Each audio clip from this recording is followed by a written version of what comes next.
Hello friends. चलिए आज का सेशन शुरू करते हैं। आज का सेशन मेनली वीडियो का जो री एग्ज़ाम दे रहे हैं 2018 वाले उन स्टूडेंट्स के लिए है, क्योंकि इनके एग्ज़ाम में अब सिर्फ 10 डेज बचे हैं। ये भी ध्यान रखना कि जो भी तैयारी आपकी होती है, यहाँ तक आपने बेस बनाया है। लास्ट के जो 10 दिन होते हैं यही डिसाइड करते हैं कि आप कट ऑफ से कितना ऊपर जाओगे या 2-4 नंबर से रह जाओगे कि नहीं। बहुत इंपॉर्टेंट है, इस बात को बिल्कुल गंभीरता से सुन लेना कि ये 10 दिन ही डिसाइड करेंगे। अगर यहाँ तक आपका 40-45% भी लेवल आया है तो ये आपको 90 से 95% लेवल तक ले जाएंगे ये 10 दिन। तो यहाँ पे आपकी स्ट्रेटजी बहुत सटीक होनी चाहिए। कोई भी व्यक्ति चाहे वो 10 दिन पहले तक टॉप क्यों ना कर रहा हो एग्जाम, अगर लास्ट 10 दिनों में उसकी स्ट्रेटजी सही नहीं हुई तो वो व्यक्ति 60 और 70 पे रह जाता है, और जो 40-50 वाला है वो 80 पहुंच जाता है। बंद दरोगा में आपने देखा होगा कि कुछ स्टूडेंट्स ऐसे थे, जब हमने 3 दिन पहले टेस्ट लिया था तो उनके 60 से 65 आए थे। वहां पे वो निराश हुए, लेकिन चीजें मैंने जब बोली उनको, उन्होंने किया 2-3 दिन पढ़ाई, अब वो 80 प्लस है। बहुत लोगों के लिए मजाक लग सकता है, जिनको मजाक लग रहा है उनको लगने दीजिए। जो सीरियस हैं, थोड़ा मानते हैं कि हाँ लोग भी सही बोलते हैं, लोग बेवकूफ नहीं बनाते हैं, हर व्यक्ति नहीं बनाता है। सिंसियर स्टूडेंट हमेशा ऑनेस्ट होता है, ठीक है। तो वो उनकी सिंसियरिटी लेवल पे ही मैंने बताया कि वो हैं ऑनेस्ट लड़के हैं, जिन्होंने बोला कि हाँ सर मार्क्स कम आए थे, फिर हमको थोड़ा सा खराब लगा, फिर आपने बोला कि हाँ 3 डेज में बहुत कुछ हो सकता है, हमने सारा रिवाइज किया और काम हो गया। तो जो स्ट्रेटजी यहाँ पे बता रहे हैं वो अब आपके लिए सबसे बेस्ट होने वाली है। अगर आपने ये फॉलो कर ली तो समझ लेना कि फिर यहाँ से चीज़ें आपके लिए ज़्यादा टफ नहीं रहेंगी। तो सुनते हैं पहले ध्यान से। ला इसमें आज के सेशन में क्या क्या हम देखने वाले हैं। लास्ट 10 दिन की स्ट्रेटजी क्या होनी चाहिए आपकी। सब्जेक्ट वाइज हम उन टॉपिक्स पे भी बात करेंगे जो हाई यील्डिंग हैं, जिनका वेटेज बहुत हाई है, और वो 80 से 85% उन्हीं टॉपिक से आएगा। ये मिनिमम बता रहा हूँ, हो सकता है 90-95 तक जाए। मिनिमम इतने तो क्वेश्चंस इन्हीं टॉपिक से आने हैं। तो आप 1 बाई 1 करके टॉपिक उठाइएगा। एक टॉपिक फिनिश करें, फिर दूसरा करें, फिर तीसरा करें, और जब आपकी पूरा वो सब्जेक्ट फिनिश हो जाए तो एक टेस्ट अच्छी क्वालिटी का लगा डालें और उस सब्जेक्ट को रख दें। फिर टेंशन मत लें, इतना बड़ा भी एग्जाम नहीं है कि अगर आपने सारे टॉपिक फिनिश कर लिए, प्रैक्टिस क्वेश्चन कर लिए, फिर उसमें से आपका बाहर चला जाए, ठीक है। तो उतनी भी टेंशन नहीं लेनी। टाइम मैनेजमेंट आप कैसे करोगे इस पे भी बात होगी कि किस चीज़ को कितना टाइम दो, रिवीजन को कितना दे रहे हो, टेस्ट को कितना दे रहे हो, नई चीज़ पढ़ने को कितना दे रहे हो, इस पे बात करेंगे। रीजनिंग की जो प्रिपरेशन है, तो रीजनिंग की क्लासेज में क्या कराया जाएगा और कैसे आपकी प्रिपरेशन होगी। आई होप कि मैक्सिमम स्टूडेंट रीजनिंग प्रिपेयर करके बैठ गए हैं। जो हम लोगों ने सोर्स पे बात की थी वहाँ से देख ली होंगी आपने। लेकिन जिन जिन टॉपिक्स में आपकी प्रॉब्लम आ रही है उस पर हम बात करेंगे, और कल से उस पर क्लास शुरू भी हो जाएगी, ठीक है। टेस्ट प्लस रिवीजन में कैसे आप संतुलन बनाएं इस पे बात होगी। और जीएस रेवोल्यूशन पे जो आपका वीडियो बैच चल रहा है री एग्जाम वाला, इसमें जीएस रेवोल्यूशन में क्या क्या सोर्स हो गए, तो आपको, अगर बहुत सारे लोग होते हैं ना पढ़ते पढ़ते भूल जाते हैं, इतना कंटेंट इकट्ठा कर लेते हैं ना। अभी मैं 1 बाई 1 करके टॉपिक वाइज हाईलाइट करूंगा कि ये चीज़ आपके पास है ऑलरेडी। आपने 1-2 रीडिंग मान ली, इसी को रिवाइज करो, उसको रिवाइज कर लोगी, मोर देन इनफ हो जाएगी, ठीक है। तो आते हैं सबसे पहले subject wise high yielding topics देखते हैं कौन कौन से हैं। हिंदी 1/3 वेटेज है इसका, ठीक है, 50 क्वेश्चन आते हैं। नेगेटिव मार्किंग एक 1/2 है मतलब, ठीक है। तो नेगेटिव मार्किंग 1/2 है। तो ये ध्यान रखना कि यहाँ पे आप जब श्योर हो तभी लगा के आओगे। तो आपको श्योरिटी होने के लिए सबसे इंपॉर्टेंट चीज हो जाती है बार बार रिवीजन। अब जो बता रहा हूँ लास्ट टाइम में इन चीज़ों का रिवीजन करना है, नहीं पढ़ा है जो चीज़ उसको पढ़ो, तुरंत रिवीजन भी करो। सबसे पहला टॉपिक जिससे सर्वाधिक क्वेश्चन आपके आते हैं या आ सकते हैं वो है पत्र लेखन। हर बार का मैंने बहुत सारे पेपर्स का विश्लेषण किया है, तब जाके मैं इस निष्कर्ष पे पहुंचा हूं। पत्र लेखन से आपके अलग अलग टाइप के पत्र लेखन से आपके क्वेश्चन आएंगे। बहुत डिटेल वीडियो बन चुका है। जो कॉमन सेंस वाले क्वेश्चन है उनके लिए आप कम से कम 50 या 100 क्वेश्चन की प्रैक्टिस कर लीजिए। पत्र लेखन आपका 100% तैयार हो जाएगा, कोई भी दिक्कत नहीं होनी चाहिए। हिंदी में हमने 2 काम किए हैं, एक तो क्लासेज आ चुकी है, मैक्सिमम टॉपिक्स पे आपकी क्लासेज आ चुकी हैं, बहुत डिटेल में क्लास आई हैं। दूसरी टास्क बना के हिंदी के 29 टॉपिक्स के आपको मिल चुके हैं, वहाँ पे भी हर चीज़ तैयार कराई है। तीसरा टॉपिक वाइज एमसीक्यूज टेस्ट हो रहे हैं, मुश्किल से 2 टेस्ट और बचे हैं आपके, मतलब टोटल 5-6 या 7 टॉपिक बचे हैं, ठीक है। तो 2 टेस्ट बचे हैं शायद, या एक टेस्ट बचा है, अभी मैं श्योर नहीं हूँ, ठीक है, सरमन से पूछना पड़ेगा। तो आपके हिंदी के टॉपिक वाइज टेस्ट आपके पास ऑलरेडी पहुंच चुके हैं, आप उनको क्वेश्चन से देख लो, क्योंकि किसी भी टॉपिक में 50 से 100 क्वेश्चन हैं, तो मैक्सिमम चांसेज हैं कि वहीं से रिपीट होके आ जाने हैं, ठीक। और नहीं तो वो गैप भर देते हैं, थ्योरी आपने पढ़ ली, गैप यहाँ से भर जाएगी। दूसरा है आपका वर्णमाला।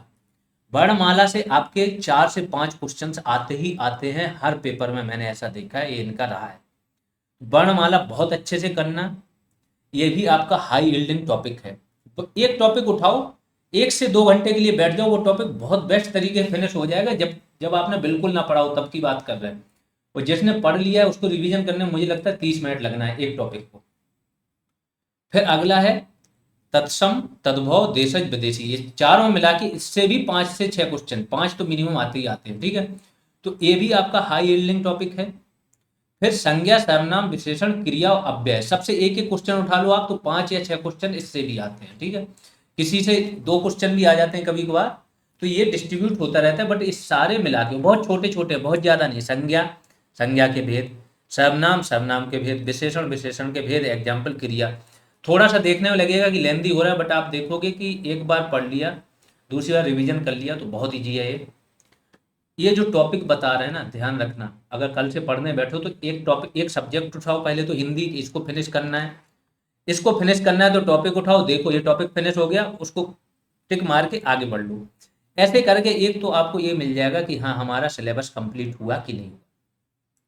फिर कारक, लिंग, वचन और काल, इनसे भी आपके क्वेश्चंस 4 से 5 क्वेश्चन बनते हैं, कभी कभी 6 क्वेश्चन तक बनते हैं, ये देखिए। फिर हाई यील्डिंग टॉपिक है भाषाएं। यूपी की भाषा, एक तो इंडिया भर की भाषाएं हैं जो हैं, ठीक है, खड़ी बोली है, फिर आपकी पश्चिमी भाषा अलग है, इधर की भाषाएं अलग है, तो वो सारी भाषाएं देखनी है, गिनी चुनी 5 भाग में डिवाइडेड है, उनमें देखना है कि किसके अंदर कौन कौन सी आती। यूपी की जरूर देख लेना कि यूपी की किन किन क्षेत्रों में कौन सी बोलियां बोली जाती। फिर रचनाएं, कुछ कवियों, कभी कभी रचनाएं एक पूछता है, कभी कभी 2-3 रचनाएं भी पूछ लेते हैं, तो रचनाएं आपको देखनी है, ये भी हाई यील्डिंग टॉपिक है। फिर उपसर्ग, प्रत्यय, पर्यायवाची, विलोम, यहाँ से भी सब मिला के, चारों मिला के 4 से 5 क्वेश्चन होते हैं। तो अगर देखो तो बहुत ईजी टॉपिक है उपसर्ग, गिने चुने हैं, इस पे क्लास है, जितनी भी चीजें हो रही हैं, 1-2 टॉपिक छोड़ दो, जैसे भाषाएं वगैरह, इस पर नहीं हुआ है आपकी क्लास, बाकी हर उस पर क्लास आ चुकी है, बहुत डिटेल में आ चुकी है, आपके वीडियो बैच में अपलोड हो चुकी है, आप जाके वहां पे देखिए। टास्क आपको पहले ही सब पे कंप्लीट करके मिल गए थे, मतलब हैंड रिटन नोट्स मिल चुके थे, वहां से भी आप पढ़ चुके होंगे। हमारे पास सिलेबस बहुत ज़्यादा था और बहुत कम समय में हमें उसको क्या करना था, पूरा करना था। वो भी ऐसे नहीं करना था कि ऊपर सतही ही करना है, क्योंकि बहुत से बच्चे ऐसे भी थे जो स्टार्ट कर रहे थे, जिनको कोई जानकारी नहीं थी, तो हमें उनको भी लेके चलना है, ठीक है। तो देखोगे आप कि हमने बहुत कुछ सिलेबस बहुत स्पीड में कंप्लीट किया, ठीक है। फिर अगला है वाक्य, वाक्य प्रकार और वाक्य शुद्धि, ये भी हाई यील्डिंग टॉपिक। ये सारे वो टॉपिक हैं जिनमें 4 से 5 क्वेश्चन तक आ सकते हैं, सारे मिला के, ठीक है। तो ये आपको बिल्कुल करने हैं, एकदम तरीके से करने हैं। अब किसी में 3 हो जाएंगे तो किसी में 5 हो जाएंगे, किसी में 4 हो जाएंगे, किसी में 3 हो जाएंगे, ऐसे होगा, कभी कोई 5-6 भी आ जाते हैं। तो इस पे नहीं जाना है कि एग्जैक्ट काउंटिंग है, बट ये बताया कि हाई यील्डिंग हो, यहाँ से क्वेश्चन आने ही आने हैं। ये हिंदी के जो मैंने बता दी 90% क्वेश्चन आपके इन्हीं टॉपिक से आएंगे जितने की बात हो रही, एक एक टॉपिक आप उठा के और तैयार कर लीजिए। फिर थोड़ा सा कम वेटेज है तो संधि का, संधि से 2 क्वेश्चन संधि से आ जाते हो, 2 समाज से, तो दोनों मिला के तो 4 का वेटेज है, ज़्यादा है। बट अलग अलग देखो तो ये वो टॉपिक्स हैं जिनका 2, मैक्सिमम ज़्यादा से ज़्यादा कभी 3 आ जाते हैं क्वेश्चन एक टॉपिक से। फिर बर्तनी शुद्धि, 1 से 2 क्वेश्चन आ जाते हैं। मुहावरे, लोकोक्ति, एक मुहावरे से आ जाएगा, एक लोकोक्ति से, कभी दोनों को मिला के 3 क्वेश्चन आ जाएंगे, ये भी आपको करने आना ही आना है यहीं से। अनेक शब्दों हेतु एक शब्द, ठीक है। शब्द युग्मों का अर्थ भेद, यहाँ से क्या होता है, ये सब में से किसी से एक आ जाएंगे, कभी कभी 2 आ जाएंगे, तो ये कोई बड़ी चीज नहीं है, ये कर सकते हो आप, आराम से देख लो, कुछ एग्जाम्पल्स देख लोगे आपको खुद समझ में आ जाएगा। कभी कभी गद्यांश दे देते हैं, गद्यांश के ऊपर ही प्रश्न होते हैं, तो एक गद्यांश देंगे तो मिनिमम 3 प्रश्न तो होंगे ही होंगे, फिर कभी कभी 4 हो जाते हैं, 5 तक भी पहुंच जाती है। तो गद्यांश वाला भी देखना है, 4-6 एग्जाम्पल गद्यांश के सॉल्व करके जाना, तो आपको पता चल जाएगा गद्यांश कैसे सॉल्व करना है, ठीक है। फिर 2 चीजें और आती हैं, हिंदी से इंग्लिश ट्रांसलेशन और इंग्लिश से हिंदी। ये आपको कम समय में कोई नहीं सिखा सकता है, क्योंकि इसके लिए इंग्लिश के आपको टेंस सीखने होंगे, और इंग्लिश टू हिंदी भी करोगे तो भी आपको पूरी जानकारी होनी चाहिए। तो इसमें तो आप सिर्फ कुछ एग्जाम्पल देखो और इन क्वेश्चंस को अपने इंडिविजुअल पे आपको करना है जितना आपका पहले का नॉलेज है, क्योंकि इतने कम टाइम में ये सारी चीज़ें करोगे तो जो मेन चीज़ें वो छूट जाएंगी। ये तो हो गई हिंदी की पूरी बात। सारे टॉपिक देख लेना, 90% क्वेश्चन होंगे इन्हीं टॉपिक के बीच में से आएंगे। एक एक टॉपिक उठाना है आपको और उस टॉपिक को कंप्लीट करना है, ये ध्यान रखना। जब आपके टॉपिक कंप्लीट हो जाएंगे तो आपका या तो आधा सब्जेक्ट हो जाए, जैसे टोटल आपके 25 टॉपिक हैं, तो 12-13 टॉपिक कंप्लीट हो जाए तो 12-13 टॉपिक पे कोई टेस्ट लगा डालो या प्रैक्टिस क्वेश्चन कर डालो, तब तो चलेगा। एक एक टॉपिक पे अब टेस्ट लगाने का समय नहीं है, ना उतना आपके पास समय, या फिर पूरा सब्जेक्ट खत्म करो फिर जाके उस पर लगाओ, क्योंकि फाइनली आप पेपर देने जा रहे हो जिसमें जीएस पूरी आ रही है, 6-7 सब्जेक्ट जीएस के हो जाते हैं, इसके बाद आपकी रीजनिंग आ रही है और हिंदी आ रही है।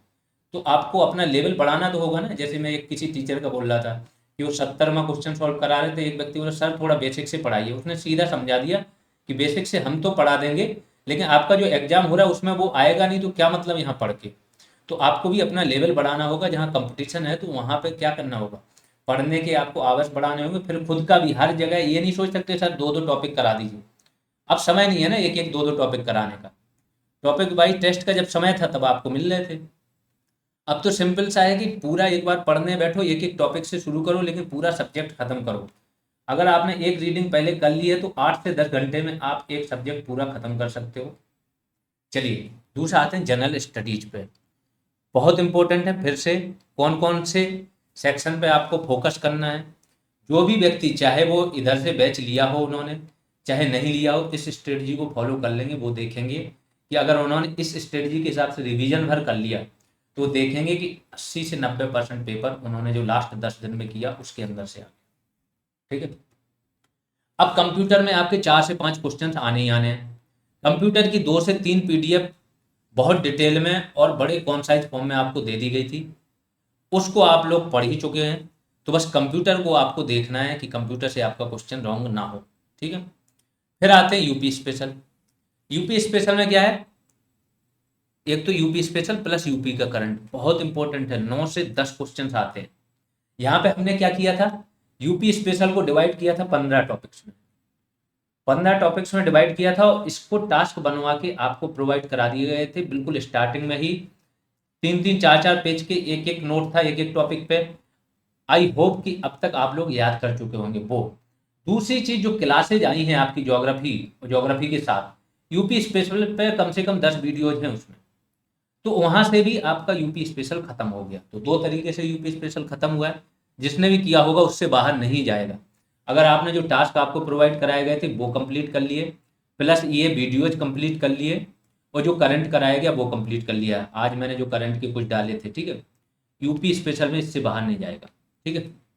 इसमें क्या देखना है आपको, अब जिस जिस चीज़ पे फोकस करना है वो देख लो। जनगणना से 2 से 3 क्वेश्चन आते हैं, तो एक इंडिया की जनगणना आपको अच्छे से पढ़ लेनी है और यूपी की बहुत डिटेल में कराया गया है, दोनों पे वीडियो आए हैं आपके।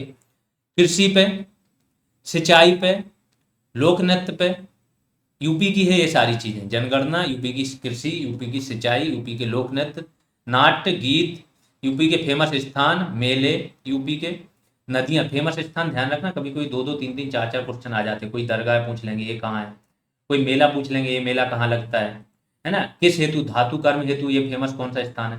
सब पे आपको पीडीएफ प्रोवाइड करा दी गई, प्लस वीडियो क्लासेज भी प्रोवाइड कराई गई। फसलें, ललित कलाएं में वही आता है नाट्य नृत्य वगैरह संगीत ये सब। यूपी की घराना व्यवस्था भी आपकी पढ़ा दी गई है, आप लोगों को बहुत कुछ पढ़ाया गया। ठीक है। जो नक्काशी वगैरह करते हो वो सारी चीज़ें पता पढ़ाई गई हैं। धातु कला, कहाँ कहाँ धातु का, जैसे मुरादाबाद पीतल के लिए फेमस है, तो धातुओं पे कौन कौन सी कला होती है कहाँ क्या, वो भी आपको पढ़ना है। यूपी के खनिज पे भी क्लासेज हैं, 1 डिस्ट्रिक्ट 1 प्रोडक्ट पे आपको नोट प्रोवाइड करा दिए गए थे। तो ये सारी आपको याद करनी है। यहाँ से यूपी स्पेशल से मैं बोला ना 9 से 10 क्वेश्चन बनते हैं, हर बार बनते हैं, इस बार भी बनेंगे। और इतने टॉपिक ही मोर देन इनफ है। जो टॉपिक आपको टास्क में दिए गए प्लस जो क्लास है उतना कंप्लीट कर लोगे, उससे बाहर नहीं जाएंगे। फिर सभी प्रमुख संस्थान, ये बहुत इंपॉर्टेंट है, 4 से 5 क्वेश्चन से यहाँ से मिलेंगे आप।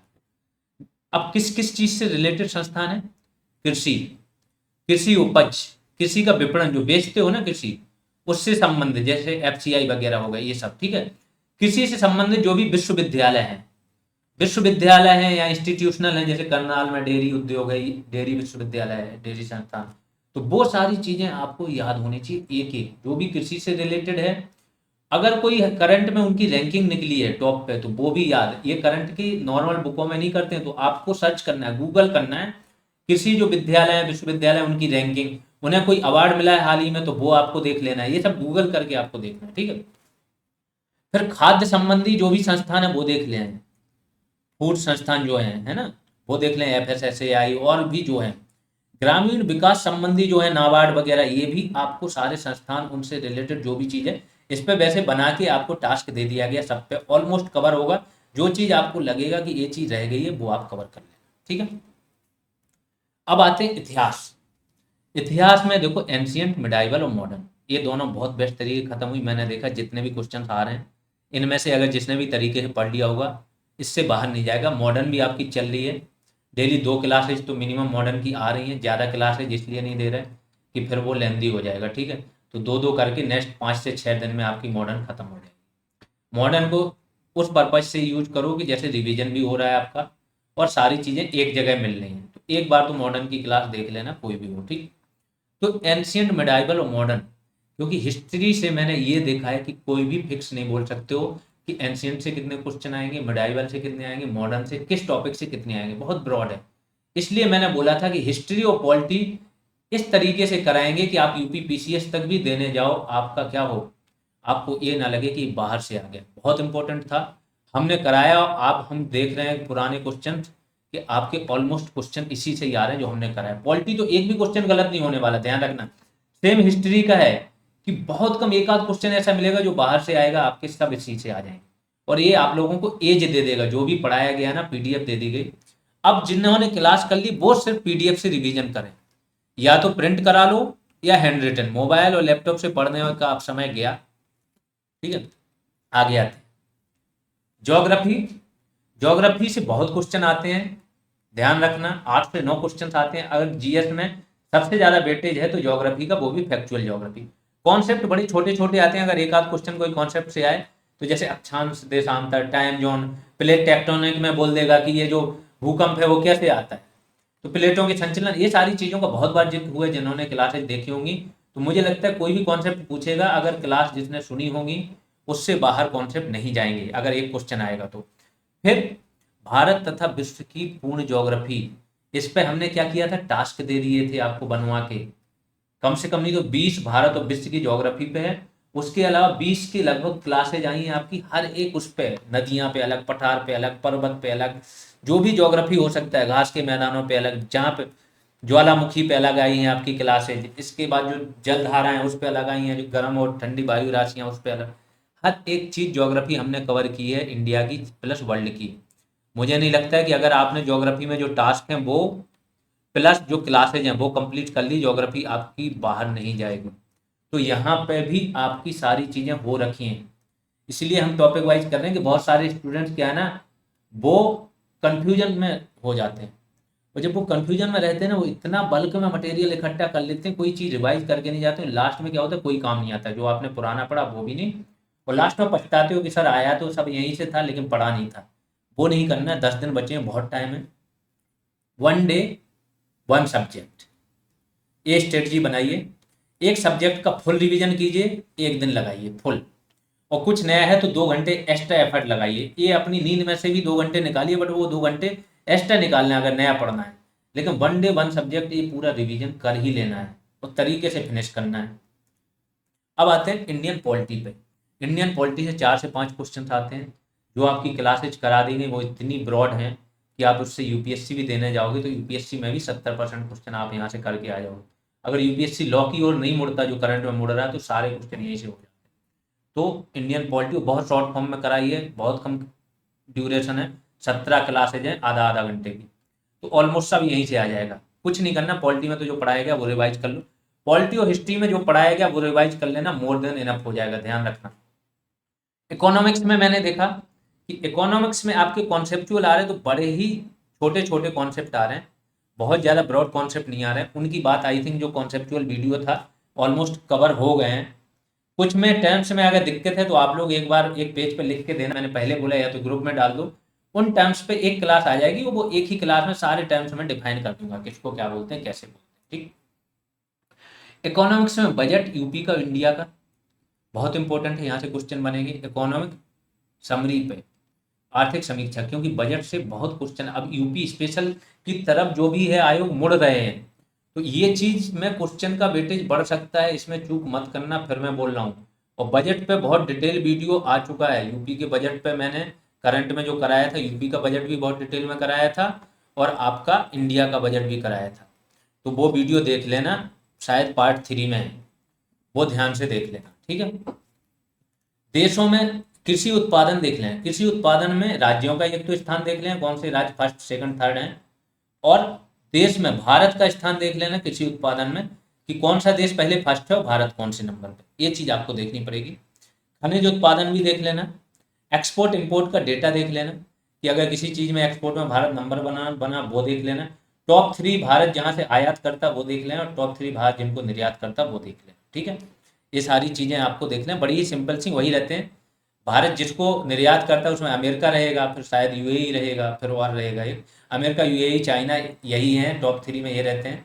और टॉप 3 में ये आयात में भी यही रहेंगे, कि चाइना फर्स्ट पे चला जाएगा आयात में, यूएई सेकंड पे ही रहेगा, दोनों में थोड़ा देखना, ये मेरे पास पुराना डेटा है जो पुराना करंट था, अब शायद चेंज हुआ हो तो एक बार देख लें।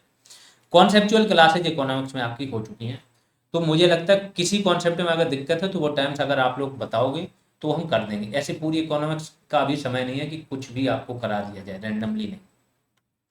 फिर आते हैं योजनाएं पे, योजनाओं से क्वेश्चन बनते हैं। अब योजनाएं किस किस क्षेत्र की योजनाओं पे ज्यादा ध्यान देना है वो ध्यान दे लो। कृषि से संबंधित कोई भी योजना नई हो या पुरानी 2-3 साल अगर चल रही है सारी पढ़ के जाना। खाद्य से संबंधित उनमें फुल फॉर्म वगैरह जरूर पढ़ लें, जिसमें जो डायरेक्ट होगी ना, किसान सम्मान निधि, कोई नहीं लेना देना इसका, इसमें थोड़ा डिटेल में ये चले जाओ कितना रुपए मिलता है वो चीज। खाद्य से संबंधित फूड सिक्योरिटी, फूड सब्सिडी, अगर सब्सिडी बढ़ाई है तो वो भी देख लेना, यूरिया सब्सिडी, तो उर्वरक सब्सिडी वगैरह कितने की दी है, कितनी बढ़ाई है, क्या है, जैसे डीएपी पे अभी गवर्नमेंट ने सब्सिडी बढ़ा दी थी, डबल कर दी थी, वो देख लेना क्या है क्या नहीं। फिर बीपीएल और गरीबी रेखा से नीचे के जो लोग हैं उनके लिए कुछ योजना आई, उनको देख लें, क्योंकि आप इन दी एंड वीडियो बनने जा रहे हो ना, वीडियो ग्रामीण विकास और कृषि, ये मुख्य काम होते हैं इनके, तो ये मुख्य काम होते हैं, तो ये इनसे संबंधित कोई भी चीज छूटे ना।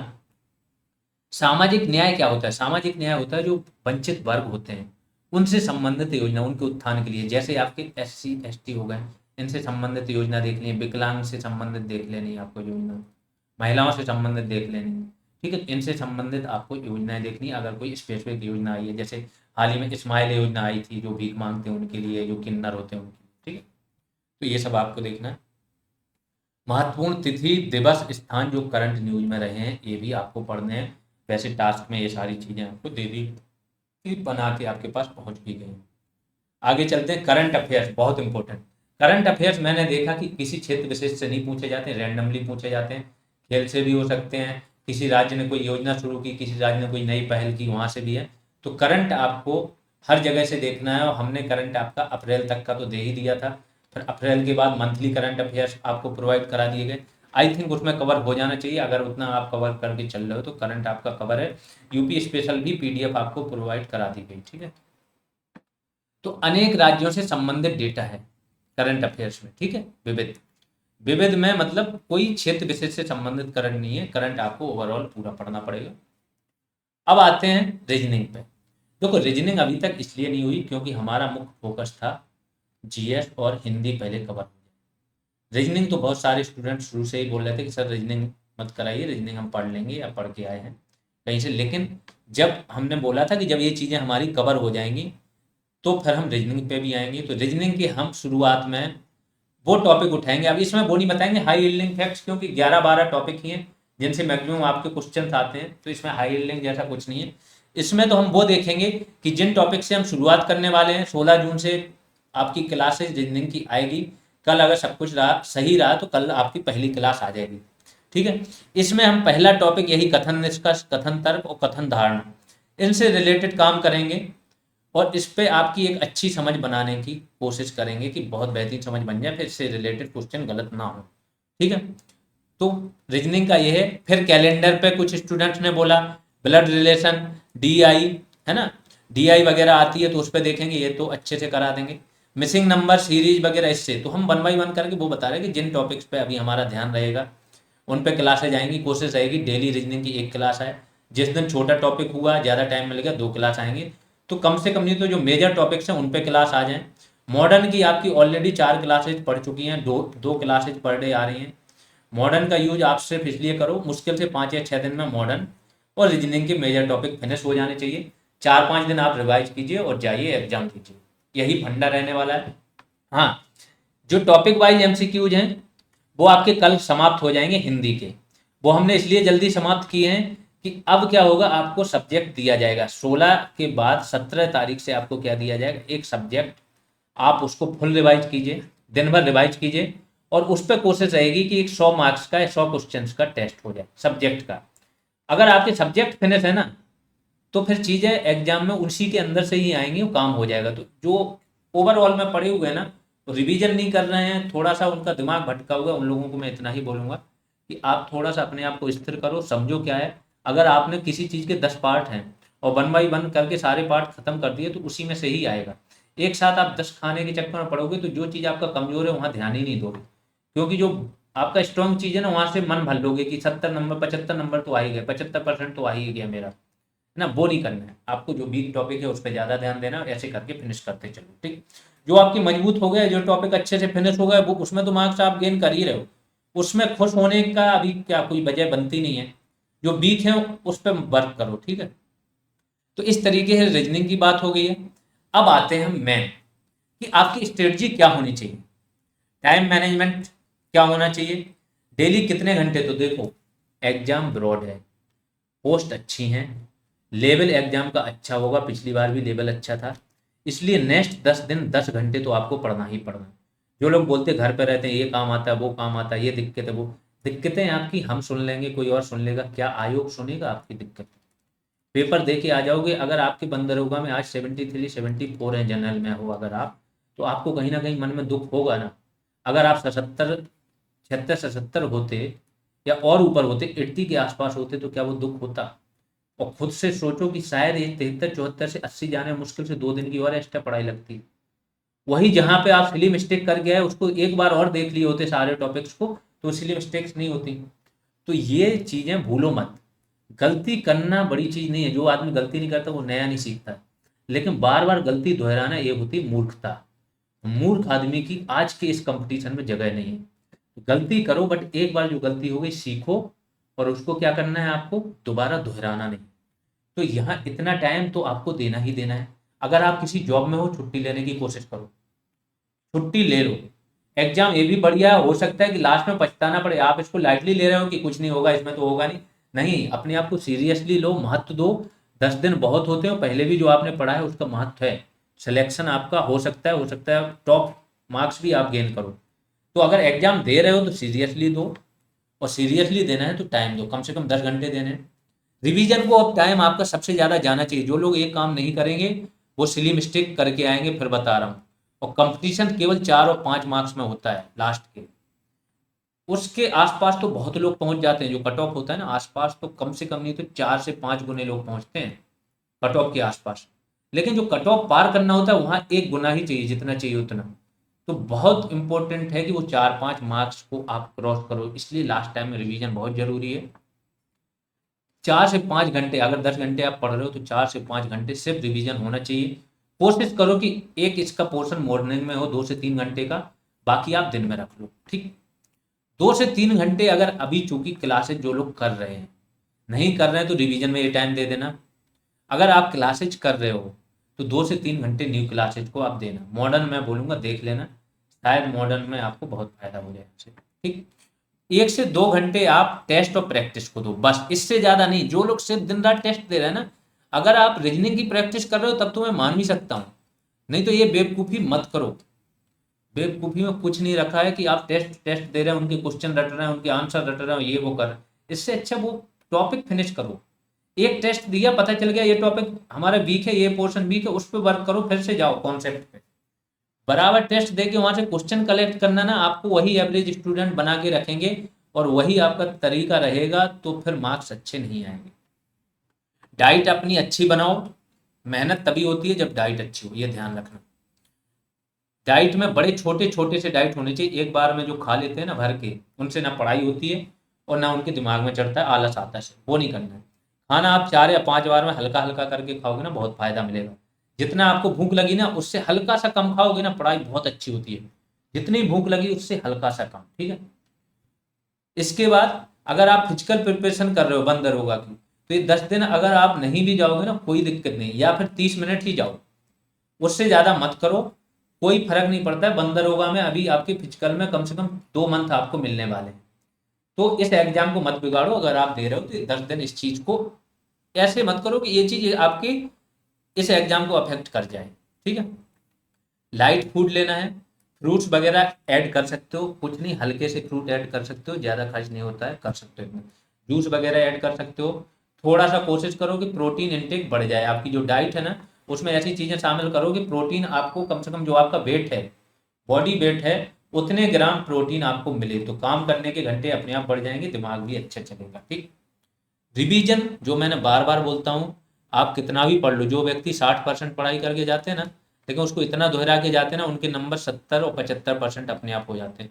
और जो 80% पढ़ के जाते हैं लेकिन वो रिवीजन बार बार नहीं करते हैं, तो वो 60 और 65 पे आ जाते हैं। ये अंतर है, रिवीजन बहुत की है, क्योंकि पढ़ाई में आपके इंटेलिजेंट गैस तभी सही बैठते हैं जब आपने बार बार चीज़ें रिवाइज की हों और वो चीज़ें परफेक्ट हों जो आप पढ़ के बैठे हो।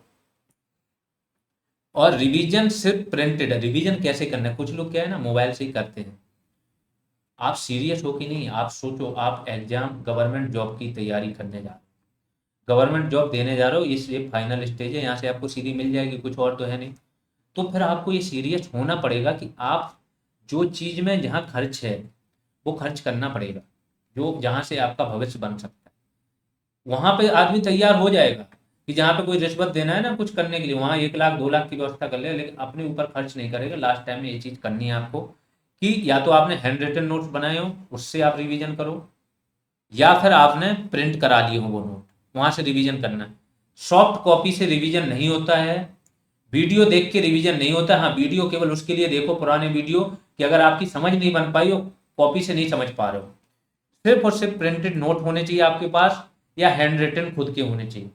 तो रिवीजन करते टाइम ना मोबाइल आपके आसपास हो ना कुछ, सिर्फ और सिर्फ पेजेज हों जिन पे चीजें लिखी हों और उनको पढ़ो बस। और 5 दिन बाद ये चीजें, 5 दिन तक ये कंटिन्यू रखो। आफ्टर 5 डेज सिर्फ 5 दिन बचेंगे, और आखिरी क्या करना है आपको कि रिवीजन का टाइम बढ़ा दें। जो 4 से 5 घंटे बोले ना, वो 5 से 6 कर दो, फिर 6 से 7 कर दो।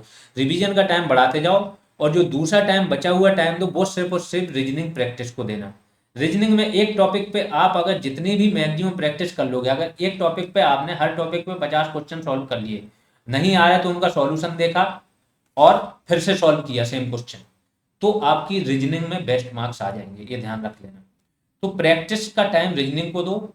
इन टेस्टों का सिर्फ और सिर्फ एक एक टेस्ट दे लो और यूज करो, इसलिए कि आपका कौन सा पोर्शन वीक है। टेस्ट से सीखने की कोशिश में रहोगे तो दुनिया ऐसे ही तो सीख रही है, उससे कोई फायदा नहीं होगा, ठीक है। ये सारी चीजें हो गई, स्ट्रेटजी, फुल स्ट्रेटजी बता दी। 4-5 दिन बाद फिर से कोई एक स्ट्रेटजी का वीडियो आएगा।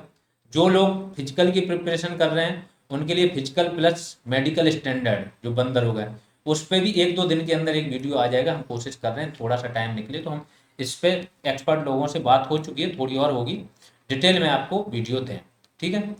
अब फाइनल ये जानकारी आप लोगों के लिए ये भी जरूरी है, 3 सेपरेट बैचेज स्टार्ट हो चुके हैं 14 जून 2023 से, ठीक है। वीपीओ की जो नई वैकेंसी उसके लिए, आरओ के लिए, और यूपी ट्रिपल जूनियर डेली इसमें क्लासेज पढ़ने शुरू होगी। इसमें और डिटेल में जाएंगे हम, सारा कॉन्सेप्चुअल पोर्शन बहुत अच्छे से करेंगे, जैसे ज्योग्राफी का पूरा कॉन्सेप्ट देखेंगे, इकोनॉमिक्स का भी देखेंगे, टेस्ट भी बड़े कायदे से होंगे इसमें, क्योंकि अब हमारे पास टाइम रहेगा, कम से कम 2 से 3 मंथ मिलेंगे। जीएस हमारा जो हिस्ट्री है प्लस पॉलिटी है वो बेस्ट प्रिपेयर्ड है ही, तो कोई दिक्कत नहीं होगी, हम आराम से करेंगे। इसके बाद आपका वो लेवल आ जाएगा कि आप कोई भी एग्जाम यूपी का दो, यूपी पीसीएस से लेके नीचे का कोई भी, आपको इन सब्जेक्ट्स में प्रॉब्लम ना हो, जीएस, हिंदी एंड रीजनिंग के जो भी टॉपिक हो गए उनमें, ये हमारी कोशिश रहेगी। दूसरी चीज, कुछ स्टूडेंट यूपी पीसीएस की ही तैयारी कर रहे हैं, उसके लिए कंफ्यूज हो रहे हैं, उनको मैं बताता हूँ, अगर यूपी पीसीएस प्रीलिम्स और 60% तक मेंस की जो समझ होती है उसके लिए जाना चाह रहे हो तो, क्योंकि अभी यूपी पीसीएस का हम बैच शुरू नहीं करेंगे, हम बाद में सिर्फ मेंस की आंसर राइटिंग प्रैक्टिस करवाएंगे आपको, मॉडल आंसर बताएंगे, आंसर कैसे लिखना, वो चीज़ें बाद में होंगी, अभी नहीं। तो आप आर ओ वाला बैच ज्वाइन कर सकते हो। यहाँ पे जो जीएस का स्टैंडर्ड रहेगा ना, वो यूपी पीसीएस के प्रीलिम्स में उससे समझो नीचे ही का ही आएगा, जो हम यहाँ पे करा देंगे। तो आपके लिए बेस्ट बैच रहेगा, इसको ज्वाइन करके जीएस पढ़ो, जीएस ही चल रही स्टार्टिंग में, और पूरी जीएस कंप्लीट करो, ठीक है। तो 90% चीज़ें आपकी यहाँ से ही कंप्लीट हो जानी, और करंट मिलाओगे तो सब कुछ कंप्लीट हो जाएगा। UP triple S C junior assistant का भी बैच चल रहा है, सारा सेम चीज़ है, जो चीज़ मिलेगी यहाँ पे सारी पीडीएफ मिल जाएगी, टेस्ट सीरीज मिल जाएगी, इसके बाद आपको क्या मिल जाएगा, टास्क वगैरह, सुपर ग्रुप, वो सारी चीज़ें ज्यों की त्यों रहेंगी। थोड़ा टाइम मिलेगा तो और बेटर तरीके से होंगी, पर्सनल इंटरेक्शन, ये वो, टॉपिक वाइज एमसीक्यू टाइम आने पे, फिर टेस्ट वगैरह, ये सारी चीज़ें मिलेंगी, ठीक है। तो बैच ज्वाइन करने के लिए आपको प्ले स्टोर से ऐप डाउनलोड करना होगा जीएस रिवॉल्यूशन का, कर लीजिए, ऐप पे सारी जानकारी होती है। टेलीग्राम पे ज्वाइन करने के लिए भी जीएस रिवॉल्यूशन सर्च कर सकते हो, यूट्यूब चैनल है। कोई आपको क्वेरी है तो ये आप इस नंबर पर कॉल कर सकते हो। अभी के लिए इतना ही, धन्यवाद।